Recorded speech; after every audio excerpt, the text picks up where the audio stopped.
Moose Jaw. Have you ever heard of that brand?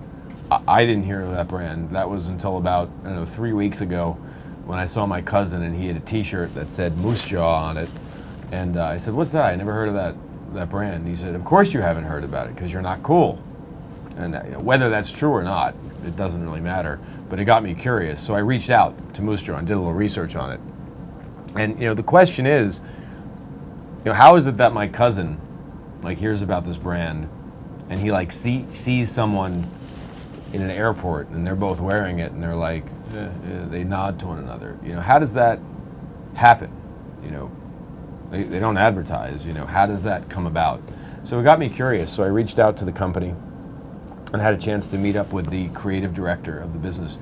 And what I figured out was this: they were authentic as a brand before being authentic was in fashion. Like now, every brand's trying to be authentic.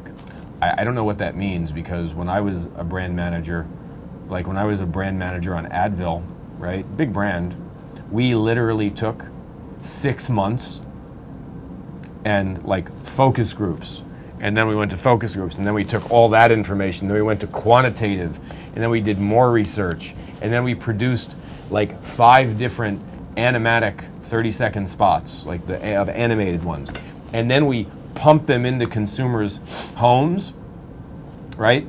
So, but told them that they were watching a sitcom, and told them, give us your opinion about the sitcom.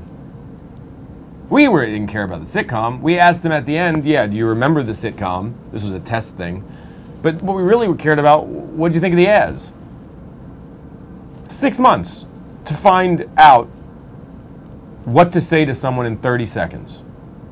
What is the right form and right combination of words and imagery to influence you to what I want you to do, to get you to comply? 6 months. That is about as opposite as authentic as you can get. It's about as calculated as you can get, right? But that's marketing. At least that was marketing.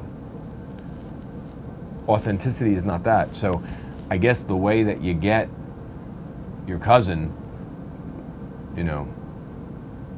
to say that to you is to be authentic. And this brand was authentic before it was cool to be authentic.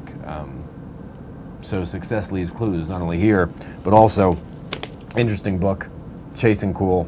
A friend of mine, Noah Kerner, wrote it. There's some interesting stuff in here and is worth taking a look. So I hope you enjoy.